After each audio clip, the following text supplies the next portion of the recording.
Hello, my wonderful, beautiful friends. Guys, welcome back to our /EntitledPeople, where people think they're more deserving than others. My friends, strap yourselves in because today I'm telling you the stories are wild. I hope you enjoy them, and don't forget to hit that subscribe button for future tales. So this happened a while back. My wife and I still talk about it every once in a while, and she's on my side, as are most of our friends and family. However, when it happened, it was like World War III between us and her coworkers. So here we go. I've been playing the guitar for 22 years. I know guitar values and whatnot very well. I'm very into the guitar market. At my wife's old company, she was hanging out with coworkers one day after work, and she mentioned that I play guitar. So a coworker who I guess is very popular at work said that his dad passed away and he was selling his dad's things. His dad had this old guitar, and he asked my wife if I'd be interested. My wife texted me, and I said to have him send the info on the guitar and the price. The next day, he texted me the pictures and the price. Now, the guitar was a 1952 Telecaster in mint condition, and he also had the original receipts, which was crazy. I then asked him what he wanted for it, and he said that he looked up Telecasters online, and he thinks that $4,000 is fair. I texted back and say, I'll take it for $4,000, and then went to pick it up. Now, the guitar had no sentimental value to him at all. And here's the issue at hand. The guitar is worth approximately $50,000, depending on the buyer, and I knew it.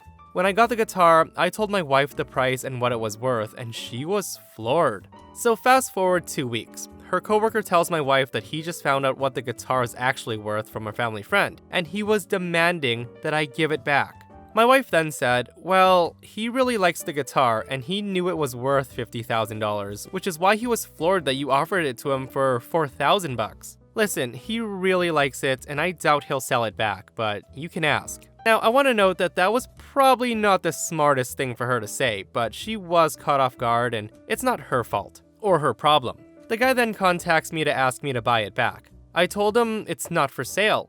He then demands it back, saying that I scammed him and that he's gonna sue me and take my wife to HR for being a part of the scam, which was nuts, but the guy actually did contact HR. Now, they were cool about it and said that it's not their problem. It's between him and me. Over the next few months, he made things very uncomfortable for my wife at work.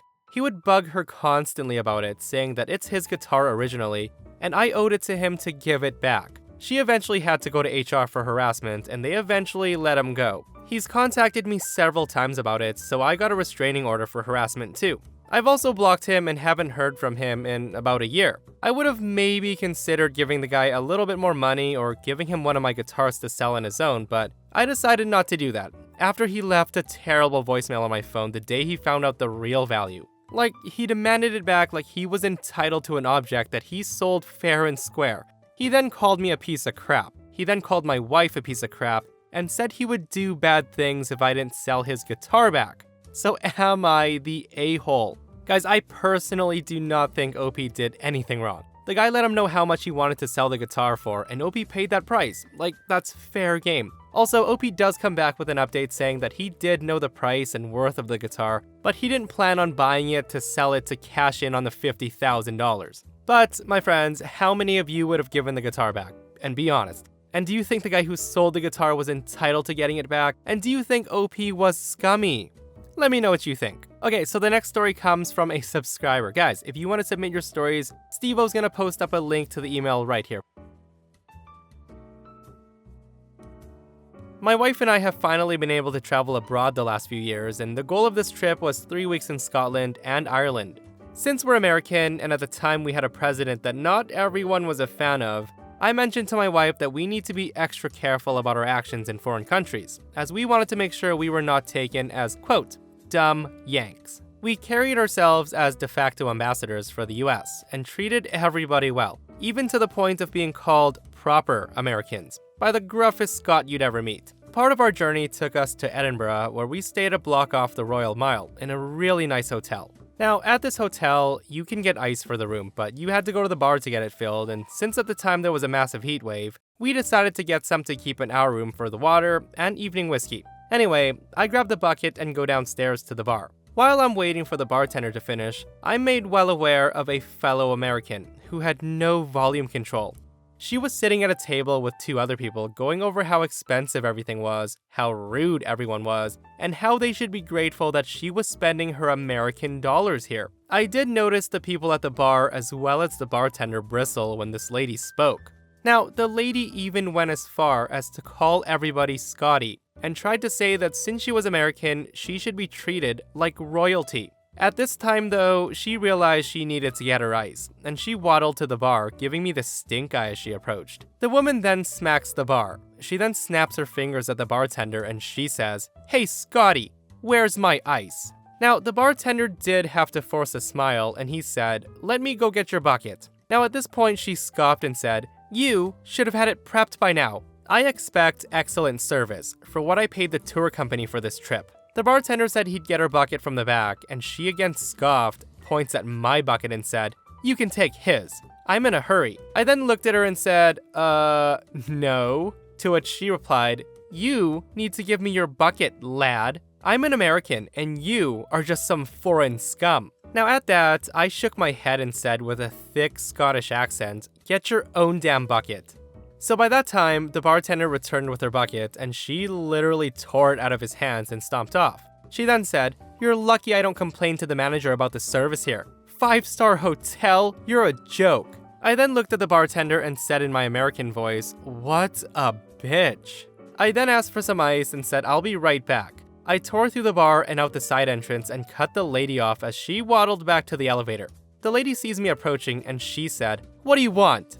To which I replied, "Ma'am, you're in a foreign country representing the US, just like I am. You need to remember that you're also a guest here and you should treat the residents and staff accordingly. You are not entitled to act like that here just because you're American." Now her reply, which hurt my head, was, "Screw you. I can act any way I want because that is the law of America. And you can't tell me how to act in a foreign country." So with that, she huffed off to the elevator. As I was walking back, the 2 people she was sitting with met me in the corridor and apologized for her behavior.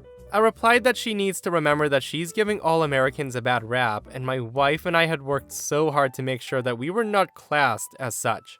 After returning to the bar, the bartender smiled and slid my ice bucket over, to which I tipped him £5 for the trouble. He then looked at the bill, cocked his head and said, "A tip?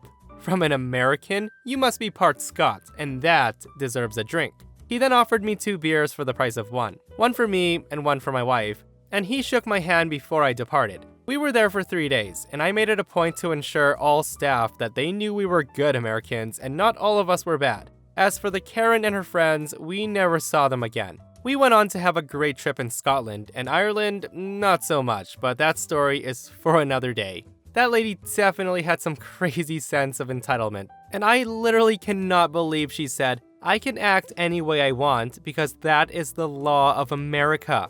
Like, I've seen my fair share of entitled tourists before though, especially in countries where the US dollar goes a really long way. But this is something else. Okay, so I remember being in an airport in Vietnam a decade ago, and there the average salary is like $300 a month. Anyways, there was this guy complaining about something, and all of a sudden, my brothers and I hear him say, "I have enough money to buy you and your whole family if you don't give me what I want." He then went on to say, "Don't make me buy this place and fire you." Honestly guys, there's crappy people in every country, okay? Just do your best to be a decent human being. A few years ago, I started serving at a family-owned restaurant in my town. I quickly became close with the owner and the owner's daughter, and I helped them out with more than just serving. I became the head server and then the manager. Since it was a smaller restaurant, I kept serving because I made way more money that way. We had a special every day for wine. We had a shelf filled with wine bottles. Each shelf was either 15, 25, or 50% off. It was a great deal, and typically we sold it for about $5 or $10 more than what we were paying per bottle of wine. Now, I don't know if this is well known, but a lot of restaurants upcharge their alcohol quite a bit in order to make profit, obviously. So it was a great deal for people. So one day, a lady who we'll call Karen comes in with her friends, and she immediately starts causing problems. I end up having to take over for the server who got them right after they ordered their drinks, because they were so rude to her and it was her first day of serving by herself. The lady ends up ordering one of the 25% off bottles, which ended up being around $7 more than what you can buy in the liquor store. How do I know this? Well, at the end of the meal, I can hear her talking to her friends about how she's gonna get the bottle of wine for free. Now, she knew I was right there and could probably hear her, but I was just a server and probably dumb. Now, I may be dumb, but I'm not stupid. At this point, I'm so ready to tell her no that I actually wander by a few times so she can try her little stunt. Sure enough, this Karen snaps her fingers at me, calls me over and says, "I want you to get your manager. I looked online and found this bottle of Merlot for this amount, and you charged me this amount plus $7. I'm not paying this ridiculous overcharge, and also, I want to talk to them about the service today too." Now, not to toot my own horn, but I was a good server. There weren't many people in the restaurant at that time, so I know I didn't neglect them. The Karen looked at me with such a smug face until I smiled back at her and said, "Actually, I'm the manager." Now, I've never seen such a comical change in expression outside of a sitcom. She then says, "You are the manager?" I smiled and said, "Yeah, every restaurant's gonna charge you more for products they buy them for. That's how we make profit. I'm not gonna be discounting the wine. As for issues with service, I'll be more than happy to listen to your complaints and take them into consideration for the future." She spluttered, grumbled, and told me, "Well, I'm never coming back here." And she didn't come back. Her friends did though, and they became some of my favorite regulars. They told me a few months later that the only reason they went out with her was because she was one of the sisters-in-law, and she didn't have any friends. I wonder why.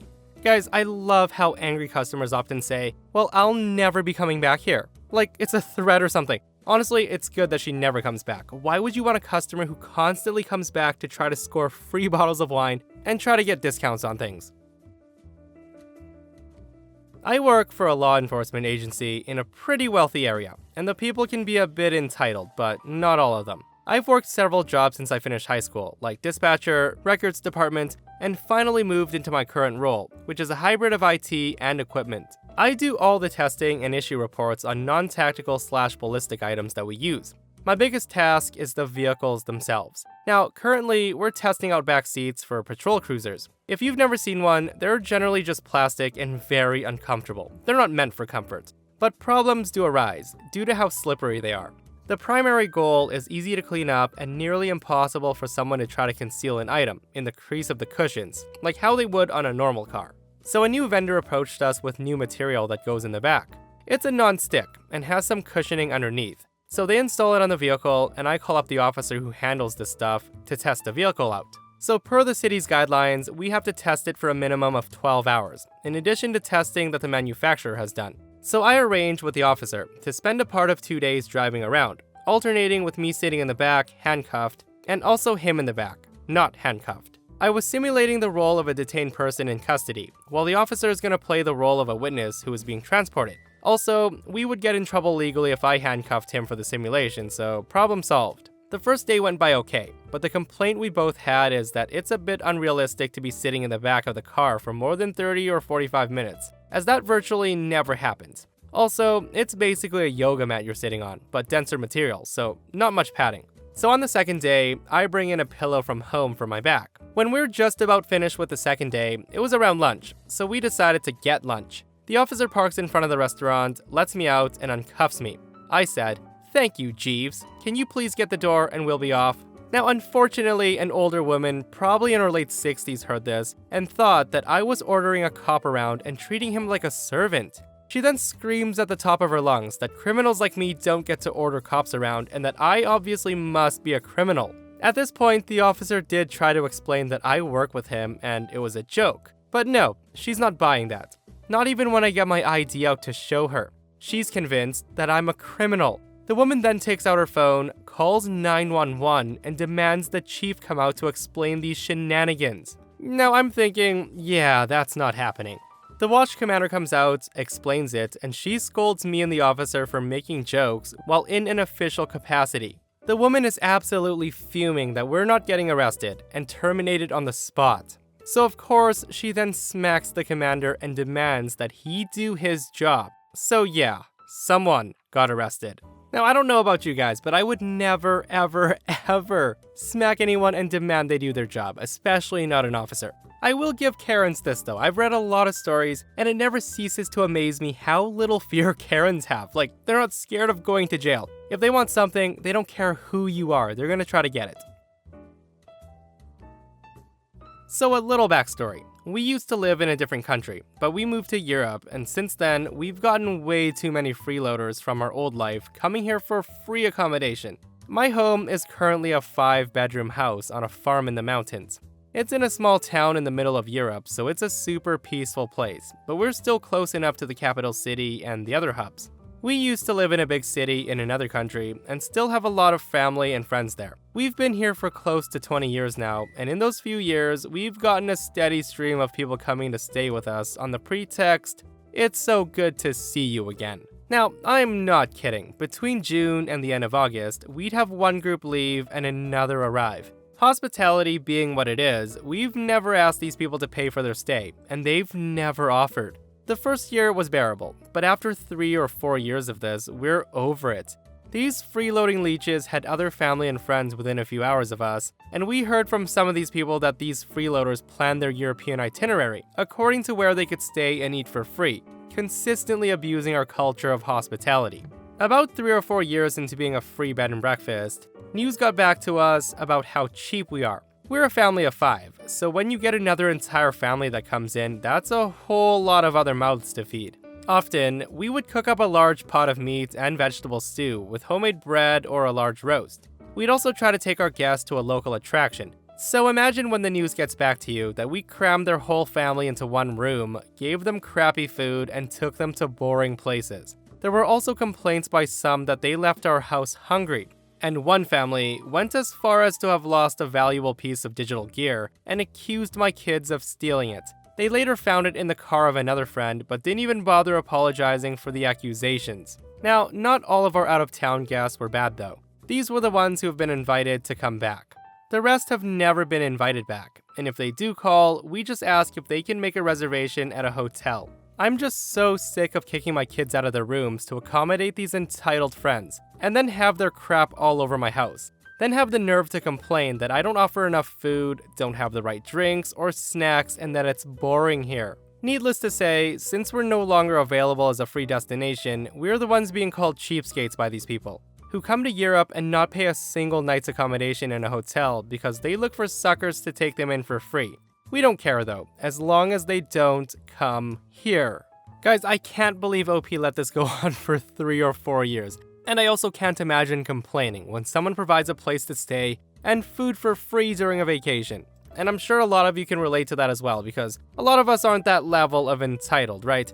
But that, my friends, brings us to another end of our /entitled_people. Guys, we survived another one. If you enjoyed the stories today, do remember to hit that thumbs up. And if you missed the last episode of our /entitled_people, I'll link it right here. OP's next door neighbor steals his package and then calls police when he's caught. It's such a crazy story, so check it out if you haven't, and myself and Steve-O will see you guys in the next one. We love you.